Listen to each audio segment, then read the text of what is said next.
आज तक के एंकर रोहित सरदाना को श्रद्धांजलि देते हुए रवीश कुमार ने एक बड़ा सवाल उठाया। रवीश कुमार ने फेसबुक पोस्ट करते हुए कहा, आज तक के एंकर रोहित सरदाना के निधन की खबर से स्तब्ध हूँ। कभी मिला नहीं, लेकिन टीवी पर देखकर ही अंदाजा होता रहा कि शारीरिक रूप से फिट नौजवान है। मैं अभी भी सोच रहा हूँ कि इतने फिट इंसान के साथ ऐसी स्थिति क्यों आई। डॉक्टरों ने किस स्तर पर क्या दवा दी, उनके बुखार या अन्य लक्षणों पर किस तरह से मॉनिटर किया गया। मैं डॉक्टर नहीं हूँ, लेकिन कोविड से गुजरते हुए जो खुद अनुभव किया, उससे लगता है कि डॉक्टर सही समय पर जरूरी दवा नहीं दे रहे। व्हाट्सएप फॉरवर्ड और कई डॉक्टरों की पर्ची देखकर एक अंदाजा होता है कि सही दवा तो लिखी ही नहीं गई। इसीलिए मैंने एक कमांड सेंटर बनाने का सुझाव दिया, जहां देश भर से रैंडम प्रिस्क्रिप्शन और मरीज के बुखार की डिटेल को लेकर अध्ययन किया जाता और अगर इस दौरान कोई चूक हो रही है तो उसे ठीक किया जाता। कई लोग लिख रहे हैं कि आज तक ने रोहित सरदाना के निधन की खबर की पट्टी तुरंत क्यों नहीं चलाई। मेरे ख्याल से इस विषय को महत्व नहीं देना चाहिए। आप सोचिए, जिस न्यूज रूम में ये खबर पहुंची होगी, बम की तरह धमाका हुआ होगा। उनके सहयोगी साथी सबके होश उड़ गए होंगे, सबके हाथ पांव कांप रहे होंगे। आप बस यही कल्पना कर लीजिए तो बात समझ आ जाएगी।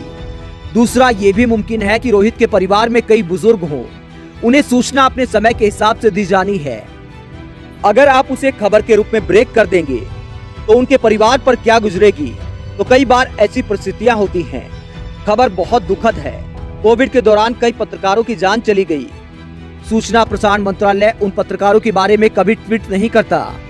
आप बताइए कि कितने पत्रकार देश भर में मर गए। सूचना प्रसारण मंत्री ने उन्हें लेकर कुछ कहा। उन्हें हर वक्त प्रधानमंत्री की छवि चमकाने से फुर्सत नहीं। इस देश में एक ही काम है, लोग मर जाएं लेकिन मोदी जी की छवि चमकती रहे। आप लोग भी अपने घर में मोदी जी के 20-20 फोटो लगा लें। रोज साफ करते रहें ताकि उनका फोटो चमकता रहे। उसे ट्वीट कीजिए ताकि उन्हें कुछ सुकून हो सके कि मेरी छवि घर घर में चमकाई जा रही है। आम लोगों की भी जान चली गई। प्रभावशाली लोगों को अस्पताल नहीं मिला, ऑक्सीजन नहीं मिला, वेंटिलेटर बेड नहीं मिला। आप माने या न माने, इस सरकार ने सबको फंसा दिया है। आप इनकी चुनावी जीत की घंटी गले में बांधकर घूमते रहिए, कमेंट बॉक्स में आकर मुझे गाली देते रहिए, लेकिन इससे सच नहीं बदल जाता है। लिखने पर केस कर देने और पुलिस भेज देने की नौबत इसलिए आ रही है कि सच भयावह रूप ले चुका है। जो लोग इस तरह की कार्रवाई के साथ हैं, वो इंसानियत के साथ नहीं हैं। इस देश को झूठ से बचाइए, खुद को झूठ से बचाइए। जब तक आप झूठ से बाहर नहीं आएंगे, लोगों की जान नहीं बचा पाएंगे। रोहित सरदाना को श्रद्धांजलि। उनके परिवार के बारे में सोच रहा हूँ, कैसे उभरेगा इस हादसे से, और ऐसे हादसे से भला कौन उबर पाता है।